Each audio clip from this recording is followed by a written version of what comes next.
Si Duyung melihat Jeonjae yang juga sedang mencarinya. Jeonjae mendekatinya.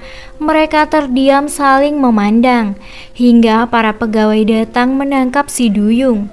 Tapi Jeonjae yang punya banyak identitas palsu menyamar sebagai polisi, dan akhirnya mereka bisa pergi. Jeonjae bertanya apakah sebelumnya mereka pernah bertemu di Spanyol dan saling mengenal. Tapi si Duyung hanya diam dan tak menjawab apapun, karena dia tak mungkin menceritakan hal yang sudah dihapus dari ingatan Jeonjae. Cerita kembali ke zaman kerajaan Joseon. Mr. Yang dan selirnya terus memburu Putri Duyung yang mereka lepaskan karena perintah Damryung. Mr. Yang tahu kalau si Putri Duyung sudah naik ke daratan karena mencuri salah satu pakaian dan sepatu warga. Mr. Yang meminta selirnya menyebar rumor palsu tentang dampak negatif dan kemunculan Putri Duyung ke daratan. Benar saja, ternyata Sewa naik ke daratan untuk memenuhi janjinya bersama Damryung. Tapi di perjalanan dia dikepung oleh suruhan Mr. Yang untuk melukai kaki Putri Duyung itu agar kekuatannya hilang. Beruntung Damryung datang tepat waktu. Damryung berhasil menyelamatkan Sewa dan bersembunyi menyusuri kebun. Damryung mengajak Sewa ke kediamannya, tapi orang suruhan Mr. Yang mengikuti mereka dan melaporkan apa yang dilihatnya. Keesokan hari, desa digemparkan dengan penemuan seorang mayat yang terdampar di pinggir pantai. Lalu beredar rumor bahwa pria itu tewas akibat kutukan dari Duyung yang telah naik ke daratan. Selir Mr. Yang datang membawa cenayang menuju kediaman wali kota. Dia memfitnah kalau Damryung menyembunyikan seorang Putri Duyung di gedung pemerintahan. Para pengawal sudah melarang kedatangan si selir yang membawa air di ember itu. Damryung sekuat tenaga menunggangi kudanya menuju rumah. Untungnya teman Damryung berhasil membawa Sewa ke sebuah gua dan memintanya sembunyi di sana. Dia akan memberitahu Damryung tentang kondisi Sewa sekarang. Tapi dalam perjalanan dia dikejar oleh orang-orang suruhan Mr. Yang, hingga akhirnya dia terjatuh ke dasar jurang. Damryung tak sengaja menemukan temannya di dasar jurang. Dia membawanya ke seorang tabib, dan Sewa akhirnya ditemukan oleh suruhan Mr. Yang. Keesokan hari, Mr. Yang meminta maaf atas perilaku selirnya yang membuat kekacauan di kediaman Damryung. Lalu Damryung bertanya soal buah jeruk, di mana hanya penginapan Mr. Yang memiliki buah jeruk mahal pada zaman itu. Damryung yang pintar dapat menganalisa jika jenazah yang ditemukan di pinggir pantai itu terdapat kulit jeruk di pakaiannya. Dan setelah melakukan pemeriksaan, kedua pria itu mati karena diracun. Tapi Mr. Yang memanfaatkan hal itu dan sengaja membuat rumor tentang Putri Duyung tersebut. Mr. Yang terancam dipenggal, begitupun dengan selirnya. Damryung mengancam agar dipertemukan dengan Sewa. Ternyata Sewa disekap dengan keadaan terikat dan penuh luka. Di sana juga banyak mutiara hasil tangisan Putri Duyung. Damryung menghamburkan semua mutiara itu. Orang-orang pun berebut memungutnya. Damryung merasa sangat bersalah. Dia membawa Sewa keluar sembari menahan amarahnya. Damryung menceritakan mimpinya jika di masa depan mereka akan bertemu kembali dan Sewa akan datang menjemputnya suatu hari nanti. Kembali ke masa sekarang, ayah kandung Jeonjae menikah lagi dengan seorang wanita yang juga memiliki seorang anak laki-laki. Wanita itu terus berusaha mendekatkan anak kandungnya kepada sang ayah. Tapi ayah Jeonjae tetap akan mewariskan perusahaannya kepada Jeonjae, anak kandungnya. Mendengar itu, istri keduanya itu menyuruh pembunuh bayaran bernama Ma Dayong, seorang buronan yang sudah kabur dari penjara selama 3 bulan. Dan Ma Dayong adalah reinkarnasi dari Mr. Yang pada zaman kerajaan Joseon. Saat Jeonjae kecil, ibu tirinya terus membuat hubungan Jeonjae dan ayah kandungnya berantakan.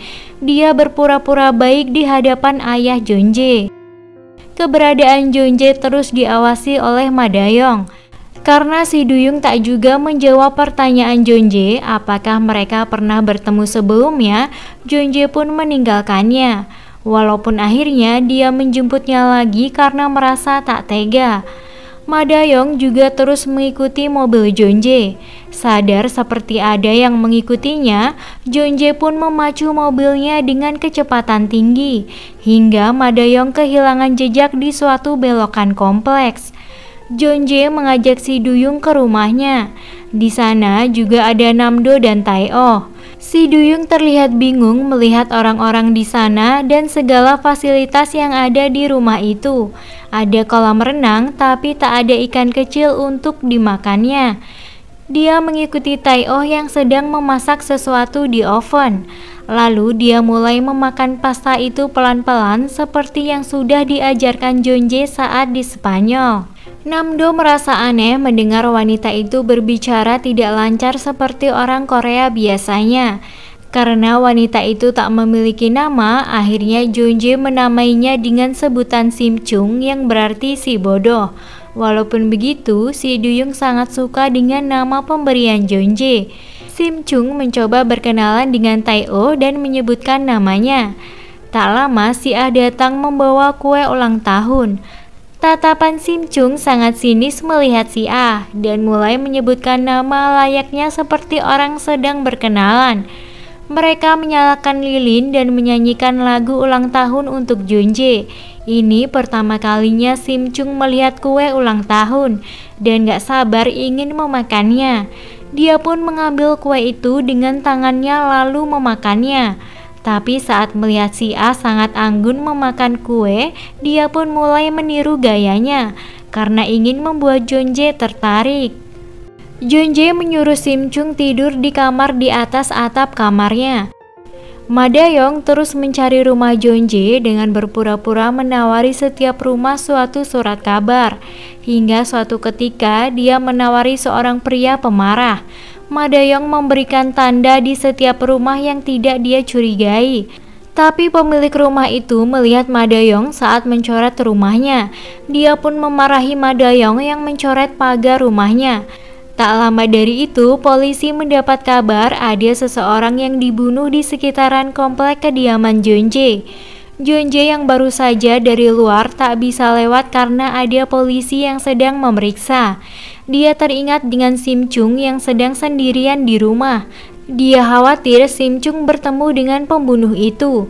Benar saja, Simchung membukakan pintu yang ternyata Ma Da-yong yang berpura-pura menjadi petugas polisi. Untungnya Jeonjae cepat datang dan melihat pria itu. Para polisi juga datang hingga membuat Ma Da-yong pergi. Jeonjae memperingati Simchung agar tidak membukakan pintu untuk sembarangan orang. Kejadian hari ini membuat Jeonjae makin bingung seperti ada orang yang sedang mengincar dirinya. Saat akan tertidur, Jeonjae dibuat terkejut karena Simchung yang tiba-tiba muncul dengan rambut panjangnya yang menjuntai di atap loteng. Ternyata dia hanya ingin melihat keberadaan Jeonjae. Keesokan hari, si Ah datang ke rumah Jeonjae tapi dihalangi oleh Simchung karena Jeonjae mengatakan melarang orang asing masuk ke rumah dan si Ah adalah orang asing bagi Simchung. Si Ah terus memaksa masuk, dia mendorong-dorong pintu hingga terjatuh saat Simchung tiba-tiba membukakan pintu. Saat itu Jeonjae sedang pergi berolahraga. Simchung lalu bercerita kalau semalaman mereka hanya berdua di rumah bersama Jeonjae. Si Ah mulai marah dan memanasi balik. Dia mengatakan mereka akan menikah lalu hidup dan tinggal bersama. Oleh karena itu, sebaiknya Simchung pergi dari rumah Jeonjae karena dia hanya parasit yang menghalangi hubungan mereka. Mendengar itu, Simchung marah hingga menggigit jari si Ah. Jeonjae pun memarahi Simchung karena perbuatannya. Si Ah berpura-pura tak apa-apa untuk mengambil hati Jeonjae. Jeonjae lalu mengantar si Ah keluar mencari taksi. Jeonjae memancing Simchung keluar dengan memanggang makanan yang tercium tampak lezat. Jeonjae memberikan ponsel dan mengajari Simchung cara menggunakannya. Setelah itu, Jeonjae mengusir Simchung karena sampai saat ini dia nggak mau menceritakan pertemuan mereka di Spanyol. Sim Chung mengatakan dia akan pergi, tapi asalkan Jeonjae berjanji akan menemuinya lagi saat salju pertama turun di Namsan. Akhirnya Sim Chung pergi dari rumah Jeonjae. Ternyata Jeonjae sudah memasang pelacak di handphone Sim Chung. Sim Chung pergi menuju Gangnam menghampiri temannya yang seorang pengemis di sana. Mereka sedang mengobrak-abrik pakaian bekas yang dibuang di pinggir jalan. Wanita jalanan itu mengajari Sim Chung cara mendapatkan uang, yaitu dengan menyebarkan brosur yang akan dibayar jika habis disebar. Jeonjae mengikuti keberadaan Sim Chung di Gangnam. Dia melihat Sim Chung sedang dimarahi karena tak ada orang yang mengambil brosurnya. Jeonjae lalu membayar para siswa agar mengambil brosur itu. Tak sengaja Sim Chung melihat Jeonjae yang sedang mengintai dari kejauhan. Tapi Jeonjae tetap berusaha tenang agar tidak ketahuan kalau dia sedang mengikutinya. Sim Chung berbisik bahwa dia akan bekerja keras dan mencari uang yang banyak untuk Jeonjae. Sampai malam Sim Chung masih membagikan brosur itu. Lalu Sim Chung memberikan brosur itu kepada Ma Dayong, dan kali ini dia mengenali wajah tersebut. Malam itu adalah turunnya salju pertama di kota Seoul. Sesuai dengan janji mereka akan bertemu di Namsan saat salju pertama. Jeonjae dengan semangat bersiap menuju Namsan. Begitupun dengan Sim Chung yang pergi menaiki bus. Dia langsung menuju menara. Tapi di perjalanan Sim Chung malah tertabrak mobil. Sedangkan Jeonjae sudah menunggu di dekat menara sembari tersenyum. Tapi Sim Chung tak kunjung datang. Akhirnya Jeonjae memutuskan pulang. Tapi di perjalanan dia melihat brosur yang berserakan seperti brosur yang disebarkan oleh Sim Chung tadi. Dia juga menemukan ponsel Sim Chung di sana.